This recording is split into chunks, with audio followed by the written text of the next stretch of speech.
Nous présidentielle. commençons par son Excellence Évariste Ndayishimiye, président de la République du Burundi, président en exercice de l'Union africaine. Vous savez, ce n'est toujours pas facile de croire en certaines grandes décisions. Le chef de l'État, il est parfois confronté à certaines réflexions qui l'emmènent à avancer ou peut-être à s'arrêter ou à régresser. Mais elle est celle-là qui est toujours là à vivre tous ces moments. C'est pas facile non plus, mais aujourd'hui c'est un honneur de voir que cela apporte des fruits depuis des années et jusqu'à aujourd'hui. Voilà le président Évariste Ndayishimiye, là aussi grand ami du président de la République et grand ami du Congo, qui vient congratuler son ami et son homologue Évariste Ndayishimiye, qui est par ailleurs président de l'Union africaine. Voilà pourquoi l'honneur lui revient, président de la aux République côtés du de Rwanda. tous ces chefs d'État, à être le premier à venir congratuler le président de la République. Après, bien entendu, ces félicitations amoureuses de Madame Antoinette Sassou Nguesso et d'Évariste Ndayishimiye, qui est le président du Burundi. Et le Burundi est là donc présent à travers son président de la République. S'ensuit donc le président du Rwanda, Paul Kagame. Paul Kagame qui a toujours soutenu son frère et homologue Denis Sassou Nguesso. Paul Kagame qui est également grand ami de Denis Sassou Nguesso. Les deux personnalités partagent beaucoup de projets en commun et connaissent le poids du pouvoir. Paul Kagame, qui est à la tête de son pays depuis 2000, connaît les péripéties, les moments de bonheur, les moments de joie et les moments difficiles également à être chef d'État d'un pays. Aujourd'hui, c'est un bonheur et je pense que ce bonheur est partagé par l'ensemble des chefs d'État ici présents, car ils mesurent en tout cas le parcours, les difficultés et surtout ce combat qui aujourd'hui est plébiscité par les Congolais, entériné, sinon acté par cette audience solennelle de la Cour suprême qui a permis au chef de l'État d'entrer officiellement en fonction après sa prestation de serment. On voit donc la traductrice du chef de l'État à côté, puisque le président Paul Kagame est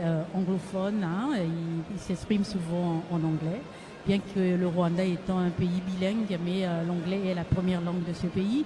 C'est tout à fait normal que le chef de l'État rwandais s'exprime en anglais et avec une traductrice à côté qui traduit ces mots à son homologue Denis Sassou Nguesso. Et là, nous assistons donc à l'arrivée vers son homologue du président de la RCA, le professeur Faustin Archange, je dois dire, qui il y a quelques jours venait de vivre ces moments dans son pays. Et on imagine bien que ce qui se passe dans sa tête en ce moment. Il a vécu les mêmes émotions il y a quelques jours dans son pays lorsqu'il prêtait serment devant les institutions de son pays et devant son peuple. Et il était également assisté par son ami, frère et homologue Denis Sassou Nguesso, qui n'avait pas hésité en tout cas de faire le déplacement de Bangui pour assister à cette cérémonie malgré la lourdeur de sa tâche, puisqu'il sortait fraîchement de la campagne électorale et de l'élection présidentielle. C'était pas facile pour imaginer que le président pouvait effectuer un voyage, mais c'était le tout premier voyage du chef de l'État après donc son élection, sa réélection à la tête du pays. Serge Bounomena. Alain Francis Togabeka, vous avez parlé donc de l'action salutaire du Denis Francis Togabeka. Nous avons la chance en plus de voyager, d'aller un peu partout à travers le continent. Je vous dis le nom de Denis Sassou Nguesso sonne avec respect. On nous dit, vous Congolais, vous avez la chance d'avoir un président aussi sage que lui qui prône le dialogue, la paix, l'unité et la concorde nationale. Donc ce sont des valeurs de paix que Denis Sassou Nguesso défend à travers le monde.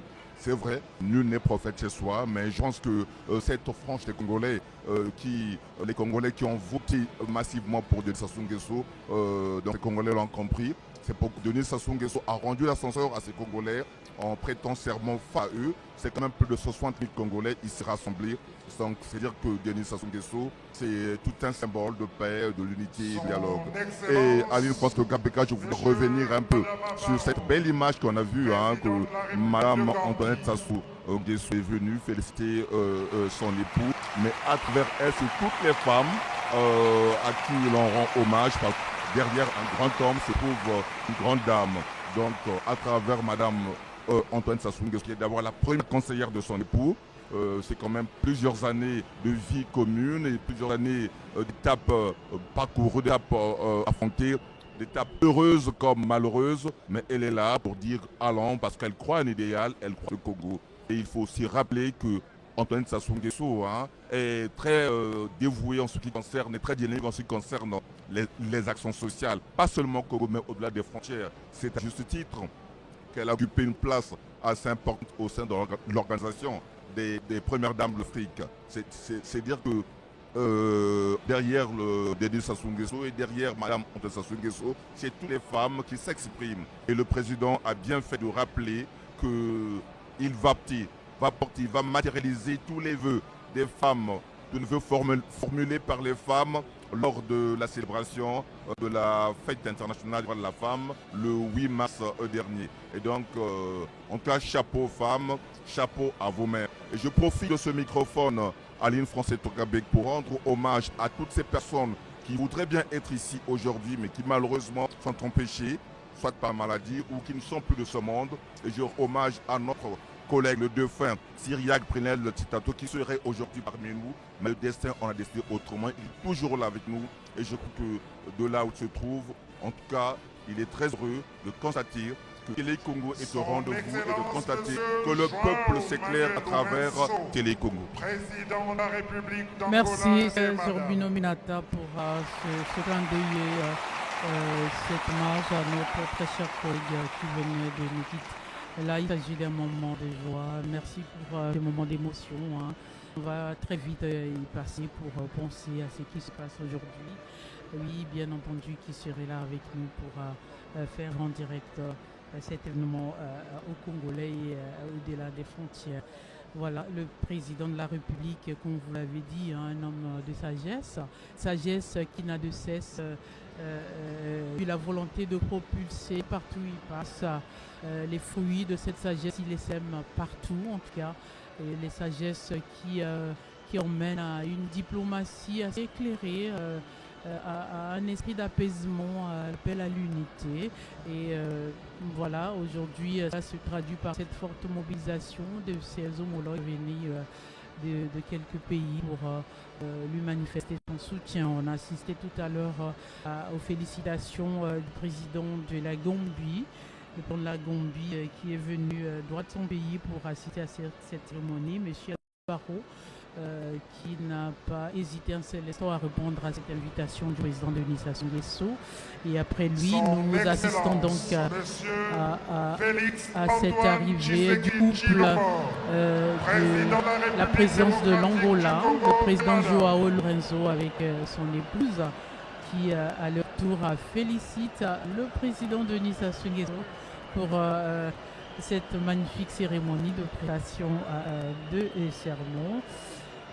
Et voilà, les deux personnalités se connaissent très bien, ils échangent des mots, certains mots d'encouragement, comme ils ont l'habitude de le faire. Et comme vous l'avez dit tout à l'heure, l'Angola et le Congo sont des pays frontaliers. Et nous sommes donc appelés à vivre ensemble et à partager des moments de bonheur.